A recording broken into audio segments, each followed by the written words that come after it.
called me brother, sharing the same bread.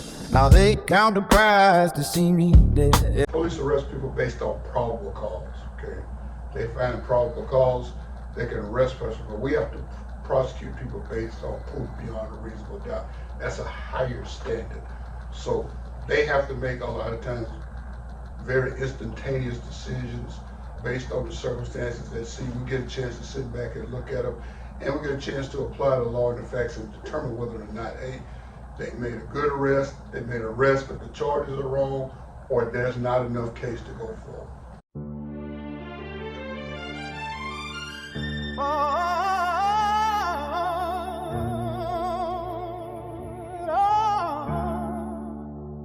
Yeah, the asphalt holds the history of the walk we take. Beyond the flashing lights and every forced mistake, I hear the heartbeat of the bottom where the shadows dwell. A story only those who survive it can truly tell. Shreveport corners watching as the seasons change, while the powers in the marble halls keep things the same. But the silence is a weight that we can no longer bear. There is a heavy kind of truth hanging in there. We talk of trauma buried under layers of the skin, the cycles of the struggle where the hurt begins. But healing starts when you name the ghost inside the room, breaking through the concrete like a flower in the gloom. It is political and personal and plain to see. The chains they forged for you are also meant for me. Accountability is calling out from every porch and block. The time is ticking loudly on a steady local clock. Hey, out with Pac Man. Hey, out with Pac Man. Open up the door and let the spirit breathe. Nothing left to hide up a tattered sleeve. Air it out with Pac Man. Air it out with Pac Man. Let the truth collide with the city's sand, holding all the future in a steady hand. Street culture is the blueprint and the jagged edge, the promise kept on every single concrete ledge. We see the leaders dance so while the people stand in line, demanding answers for the way they spent the hard-earned dime. I see the interviews where honest lives begin to glow, a platform for the voices that the world refused to know, exposing every fracture in the foundation of the town, building up a kingdom while they try to tear it down. You can't find the cure until you understand the pain. The sun won't mean a thing without the freezing rain. We are challenging the status and the quiet lies, looking at the world without the scales upon our eyes. Uplift the neighbor standing right beside your own back door. That is worth the struggle and the platform I'm mostly for. Unfiltered conversation is the spark that lights the fire, lifting up the community as the flames climb high. Headed out with Pac Man. Air it out with Pac Man. Open up the door and let the spirit breathe. Nothing left to hide up a tattered leaf. Bear it out with Pac Man. Bear it out with Pac Man. Let the truth collide with the city's sand, holding all the future in a steady hand. Hey, most people turn away when the mirror gets too clear. They feed upon the comfort and they tremble at the fear. But here the microphone is open for the bold and brave, to rescue every legacy that we are trying hard to save. From the entertainment highlights to the legislative floor, we are knocking loudly on the heavy iron door. No more secrets whispered in the dark behind the veil. We are writing down the chapters of a different kind of tale. Bet it out with Pac Man. Have it out with Pac Man. Open up the door and let the spirit breathe. Nothing left to hide up a tattered sleeve. Bear it out with Pac Man. Bear it out with Pac Man. Let the truth collide with the city's sand, holding on to future in the city hand. Bear it out with Pac Man. Bear it out with Pac Man. Let the truth collide with the city's sand, holding on to future in a steady hand.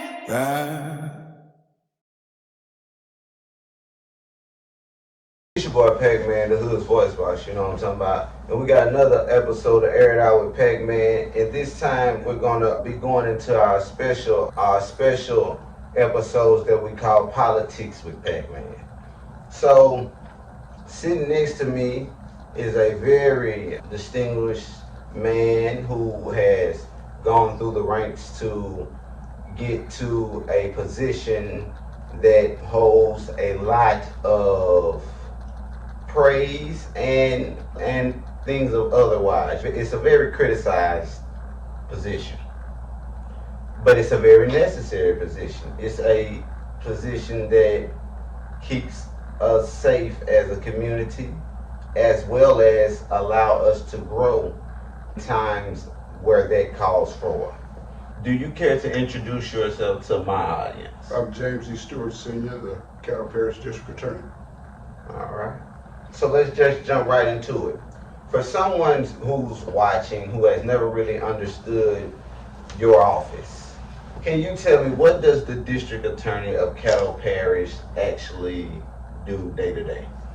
Under the Constitution, we're responsible for determining who, what, when, and how, and what charges a person will be prosecuted in the parish of Caddo. We handle all felony charges in the parish of Caddo, and we handle misdemeanors outside the city of Shreveport.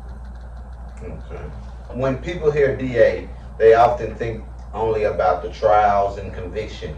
What part of the job do people usually do not see? Because we determine who, what, where, we also can determine people should not be prosecuted. We also put people in diversion programs so that they can, people who make a small misstep, we don't want to ruin their lives, so we give them opportunity to correct whatever their problem is, whether it's drug addiction, mental health, alcohol, or whatever. We give them counsel. We let them change themselves for the better. So we do a lot of public education in schools, domestic violence education. This summer we have programs. For the past 3 summers we've had programs with high school students. We'll be bringing them in for a couple of weeks and engage with them and try to lay foundation. So we do a lot of different things other than prosecute cases. You have been a lawyer, correct? Been a lawyer, that's my 46th year. Okay, you've been a district judge, appellate judge, and now the DA. How does seeing justice from all those different seats shape the way you lead this office? As a DA, I'm an advocate, but when I was a judge, I basically was a referee, called the balls and strikes, had a chance to look at things objectively. I was a young prosecutor, a line prosecutor who had to deal with cases every day. As a district court judge, I dealt with people every day, so it gives me a unique way to look at things. When I look at a case, I don't just look at it from, hey, we got to put this person away. See what justice requires. And so we have a motto in the office: we fight for justice every day. Our goal is to get it right. I'm not so worried about statistics and that. Just get it right. And it also allows me to individualize every case. Every case is different. Every person is different. We also represent victims of crimes. And everyday people have been affected by crime in some kind of way, and unfortunately we deal with a lot of people who've been affected by homicides in their family and how to address their needs. What is the difference between the police making an arrest and your office deciding whether or how to prosecute a case? Police arrest people based on probable cause, okay? They find probable cause, they can arrest a person, but we have to prosecute people based on proof beyond a reasonable doubt. That's a higher standard.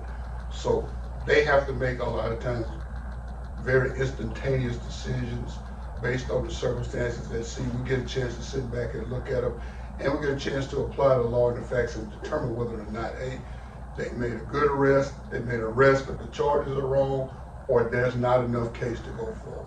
When a case lands on your desk, what are the biggest questions your prosecutors have to ask before moving forward?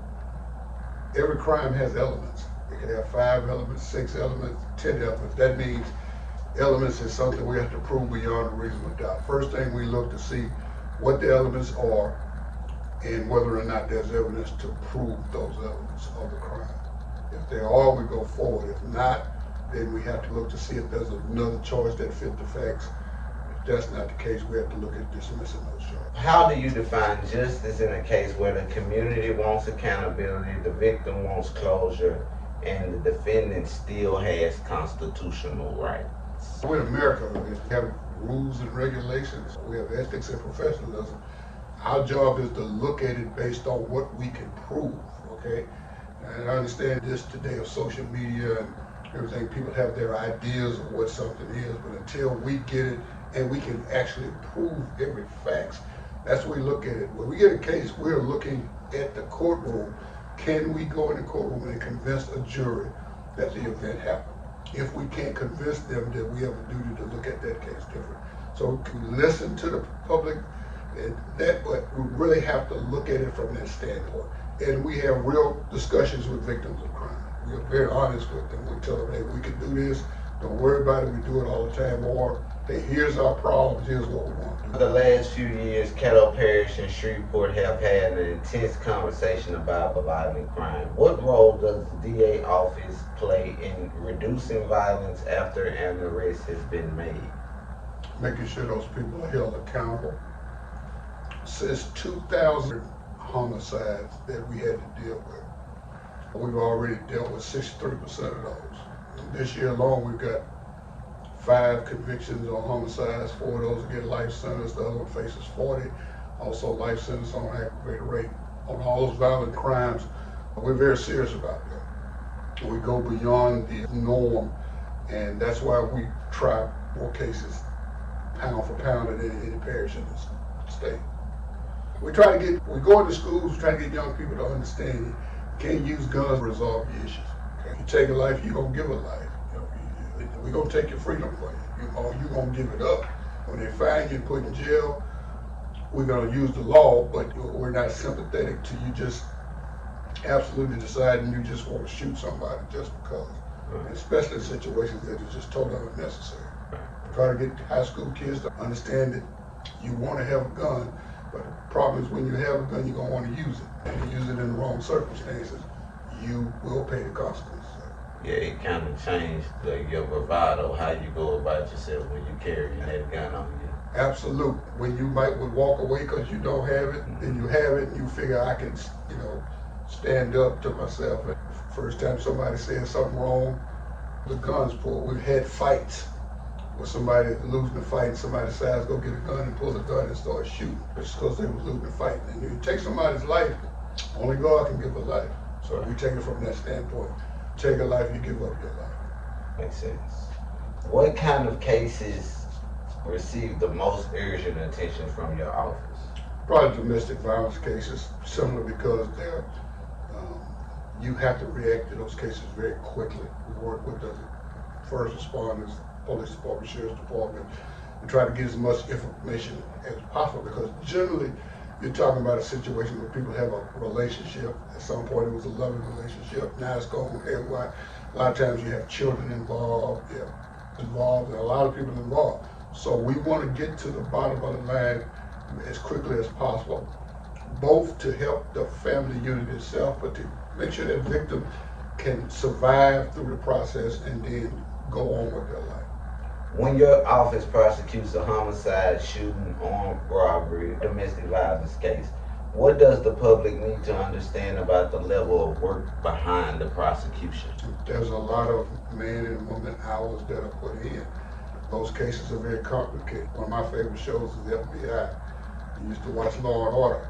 It doesn't happen like that. So it takes a lot of people, and it really, one of the struggles we have is just getting people to cooperate. People tell them what they see. After time go by, people get in the wind. They're gone. They're gone to Texas. They disappear. They use their mama's name. Just trying to find people to get them to come forward. The law requires us to prove our case in a court of law, which means we have to produce witnesses who are willing to testify as to what they saw. So if we can't produce those witnesses, we can't prosecute. How important is the quality of police investigation, with cooperation, like you state, and evidence collection to whether your office can win a serious case? Well, I always tell the police they're biggest cheerleaders because they don't. We've seen that show 48 hours. There's some truth in that because there are a lot of things, if it's not done within the first 48 hours, then there's nothing we can do with it later. We can't go back. We work with them. We have training sessions. They can call us when they have legal questions. We can answer those legal questions because we got to get it right. I think they do a very good job. They're almost 160 officers short. And they have a lot of transition, and so we have to deal with the transition. But so far, so good. They've been doing a good job. Okay. A lot of people say, why is this person back on the street? Can you walk us through the difference between arrest, bond, charging, plea negotiations, trial, sentencing, and appeal? Unless a person is charged with a capital case, they're entitled to bond. DA doesn't set bonds, judges set bonds. Judges set bonds primarily based on charge. If you charged with a shoplifting or burglary, then your bond's gonna be different than somebody who's charged with a homicide. So hold on, let me ask you something. So you're saying when a person gets arrested, right? Correct. And they are they pay this amount of money to get out of prison. Okay, before you get there, That has nothing to do with the DA. with the DA. Has nothing to do with it. When a person is arrested, police officers fill out what they call a 48-hour affidavit. It has information about the crime on it. Look to see if somebody's got a prior record. The judge looks at it and sets the bond. We're not involved in that whatsoever. So if somebody pay their money to get out of jail, it's nothing the DA could have done. Correct. It's entirely on the DA. So when people say DA set the bond too low, we don't have anything to do with the bond. In fact, most of the time, we don't even have any reports or anything about the case for 30 days before we even know exactly what happened. So when they say catch and release, Yeah, that's that political something body made up. People have a right to bond. People also got to realize there's a difference between the sentence on a murder charge and the sentence on a burglary. Person get 12 years, which is the max on burglary, they'd be out in 10 years. So they're gonna come back. Or there's circumstances where police arrest somebody and there's no evidence to keep it. It's gone. I give you a perfect example. A guy got arrested for possession of a firearm by a convicted felon. They said he had a felony in Texas. When we looked at the felony in Texas, he didn't have a felony in Texas. He had a deferral. So that guy gets dismissed because there is no charge. They say when they released it, no, didn't deserve to be in jail. And that's one important part of our job, determining where there's a case and where there's not a case, and not keeping people in jail when they shouldn't be in jail. improvements have you seen in coordination between your office, Shreveport Police, the Caddo Sheriff Office, Louisiana State Police, and federal partners? A lot better communication. And now we're using electronic means to get reports and get information, evidence transfer, phone dumps, that kind of information, seeking improvement and coming to us before they do something so we can say, yeah, that's the right way to do it, or no, that's not the legal way to do it. So it's a lot more communication. We understand that we work a whole lot better together, and also the pooling of resources, trying to work together. Can you do this? I can do that, or I can do that. Supporting somebody when they have a need. Fairness, discretion, and prosecutorial judgment. The DA has enormous discretion. How do you make sure that discretion is used fairly and consistently across race, neighborhood, income level, and background? We set up procedures and protocols so that we can be as objective as we can. We do a lot of in-house training instead of sending people all around the country. We bring people into the office so everybody's getting the same training at the same time. We have section chiefs who supervise the people under them to make sure. I have meetings and we talk about how we're looking at cases. We constantly talk about how we evaluate cases and what cases we try. So we just try to have, we try to be ethical. If we don't have it, we don't have it. We're not trying to make anything up. We're going to do everything we can. Go back to the police department, see if we can find additional evidence. But when we have to make a decision, we make that decision. Makes sense. When I pick up a file, I never look at what the race is. Makes sense. Yeah. Honestly, some names will tell you. I mean, that's just honest. No, I get it. Okay, generally when I look at a file, I don't look at race. What does a responsible prosecutor do when the evidence is weak, even if the charge is serious and public pressure is high? Have a conversation with the supervisors and have a conversation with me. Ultimately, every decision is made in my name. So we have a lot of conversations all the time about cases. Some cases just have to be tried and the jury has to make the decision. Ethically, if we don't think we have a reasonable chance of getting a conviction, then we should not go to court. More recently, we had to make those hard decisions. An individual shouldn't have to make that decision by itself. It's a group discussion. Is there because, okay, say if you know the case is weak as far as from a prosecutorial standpoint, is that a lot of money that you could, or resources that you could be using on a case where, you know, you could be getting that conviction? I look at more of it as time and effort. If you got a case you can't prosecute, you get rid of it because you can spend time on something else. Some cases you just can't make them any better than they are. So see if you can. Sometimes they do a good job with a case that may not be the best case, but doable, and we just do a little extra to get it better. But if it's a case that won't go forward, we let it go. How do you balance being tough on crime with being smart about cases where treatment, diversion, restitution, and supervision may work better than prison? Michael 6 and 8 said, do justice, have mercy, and walk humbly. So you balance justice and mercy, okay? And so you recognize the cases requires the sword, and you recognize the cases. And we have a lot of cases.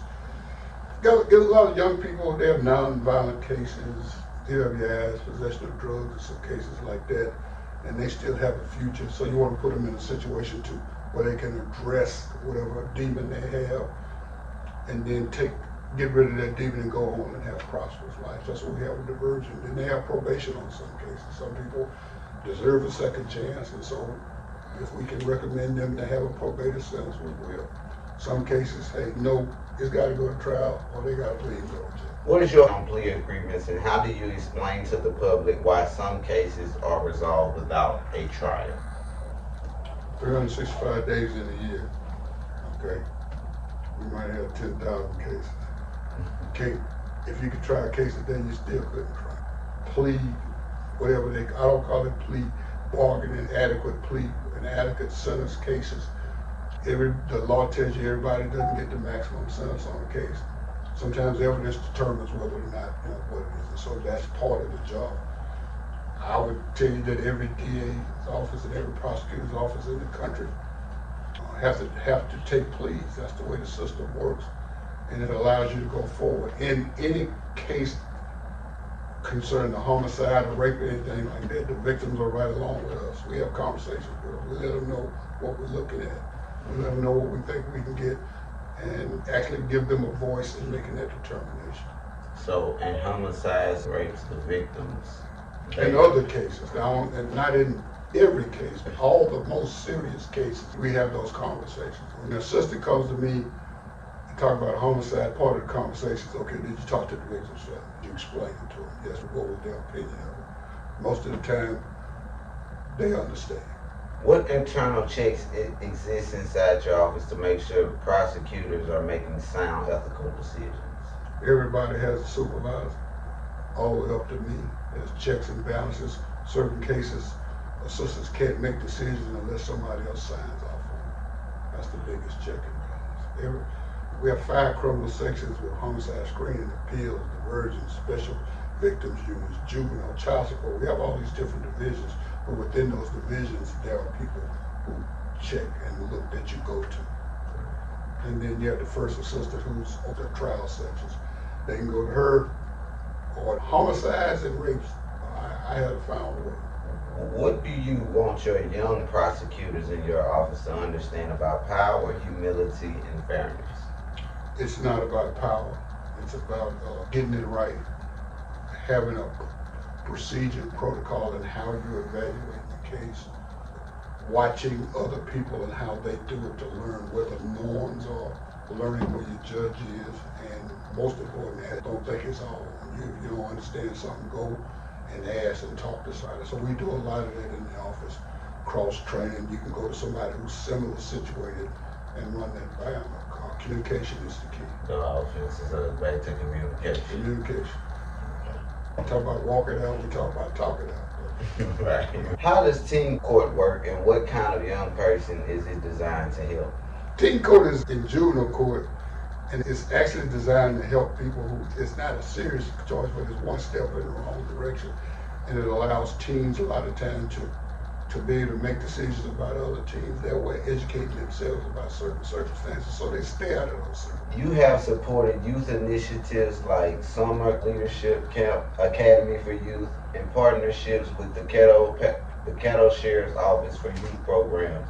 What have you learned from being around young people before they ever enter a courtroom? It reminds you of when you were young. You understand that today they have different influences than I had growing up. You know, I don't speak ill of social media, but it's there. It's a different voice. It's more present in people's lives. So understanding the challenges they have and trying to understand what makes them tick and try to get them to understand that although the world is different, there's still some foundational morals that we have to, in order to be in a civilized world, you have to abide by. You know, thou shalt not steal, thou shalt, or go on and on. They don't change, and trying to get that understanding and have that communication. I'm trying to understand the language. Sometimes looking at the case and there's certain language, I'm like, well, trying to interpret it so you can communicate on that level. It makes sense. Do y'all bring in certain people that can help with it? Oh yeah, we do. I'm actually working with a group of young people right now to help me. It's like I'm talking to them, they talking to me. We're trying to understand each other and bridge that gap. And we're always bringing in other people who can help us in certain areas. You know, teachers, people who deal with kids in certain circumstances to help us with this. Law enforcement, you know, a lot of them have a good idea of what's going on, and they help educate. What would you say to parents who are scared their child is drifting toward the streets, guns, drugs, or the wrong crowd? Go to juvenile court. They have a program for ungovernable children. They have resources. You have the harbor. Harbor's on Ninth Street. The harbor deals with counseling, deals with drug problems, mental health problems. It deals with uniform problems, transportation problems. It deals with all those issues. It's designed to be one place a person can come and address a lot of those things. Seek help. That's what I say, seek help. The school system really has a lot of different people inside the school system that help kids, educate and help families. But what I would tell them is seek help, ask questions. And go to the principal, call juvenile court, call and ask questions, and people will direct them to some help. Okay. There was a public discussion about legislation affecting juvenile courts. Why do you believe juvenile courts matter for Caddo Parish families? Juvenile courts are designed for rehabilitation as opposed to something of punishment as adult court is. And so you got to be careful with people who want to change juvenile courts into total punishment.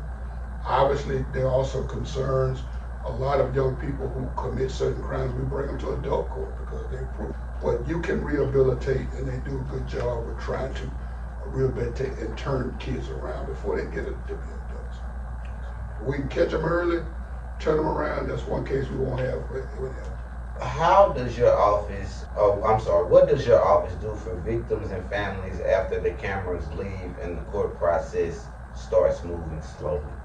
We have victim assistant personnel, people who are hired to help people go through the system. Homicide, screening, and rapes in every section and juvenile court has somebody who communicates with them on a regular basis about the process and how it's going. And how do you communicate with victims' families when a case takes months or years to reach a resolution? We're constant. We let them know what the next hearing is. They can come to court. We communicate with them. We let them know what's happening. We try to let them know why it's in this position. Okay, and here's why. On vacation, or we're waiting on evidence from the crime lab to be, or we're waiting on this, or it's behind this other case, and we try to educate them on what's going on. And 9% of the time they understand. So a lot of times it's processes that's happening behind the scenes. Correct. Okay. A lot of processes, and this is America. There's some constitutional protections that are there, and we have to abide by those protections because we don't want to do it but once. We don't want to come back. Because if you do it the wrong way and get a conviction, it gets overturned, it comes back, and we got to do it again. Some witnesses are afraid to come forward. What can the community, churches, schools, and neighborhood leaders do to help make truth-telling safer? I think just communicate and talk to people to understand how important. I understand that fear. Snitches get stitches and that kind of stuff. But overall, people who come forward, we really don't have that issue. It's just getting them to understand. We're gonna do everything. So y'all do have processes in place to keep those truth-tellers safe? Yes. And I can't talk about all. You have led the DA's office through a period of high public concern about crime, youth violence, and trust in institutions.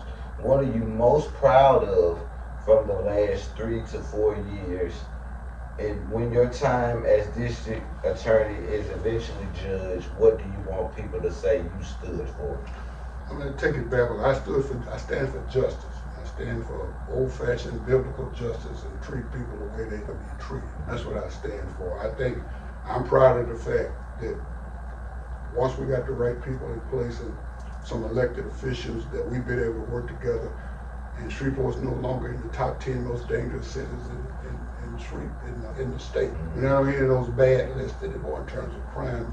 Violent crime rate is going down. The number of homicides is going down. Now, we probably won't get to zero, but in terms of people should feel safe to be where they need to be and go where they need to go without worrying about it. So I'm really proud of the relationships that we have with all the people involved in the criminal justice system who working for the people. That's the most important thing. Taking self out of it and just working to get it right and working. District Attorney's Office, y'all, what was the most?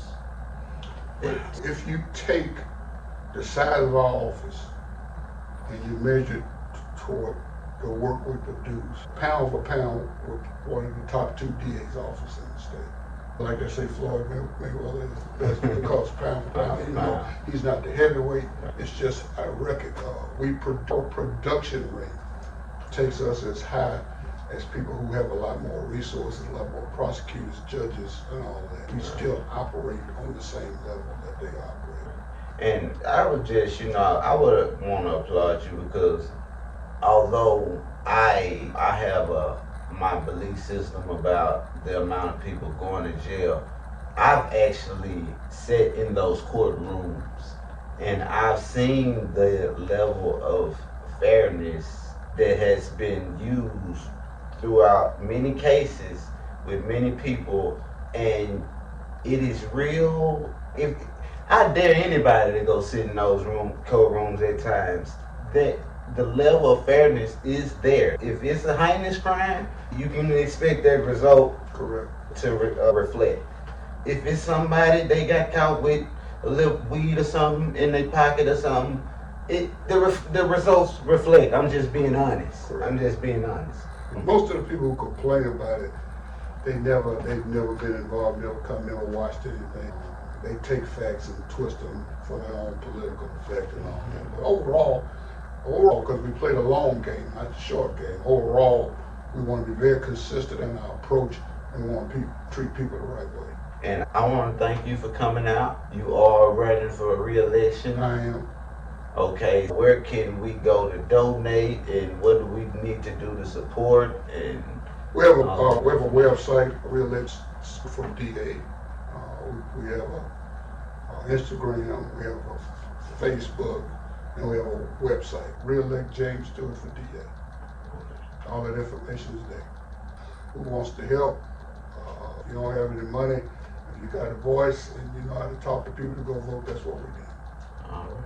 Thank you very much. Thank you, young man. Yes, appreciate sir. it. You did a good job. Yes, sir. All right. Call me brother, sharing the same bread. Now they count the prize to see me dead. Every devil has a blade in a circle made. Watching all the loyalty they made start to fade. My heavy heart is turning into stone. Yes, I'm better off just standing on my own. It's political and personal, plain to see. They're trying to take the standing eyes right out of me. Like Pac Man.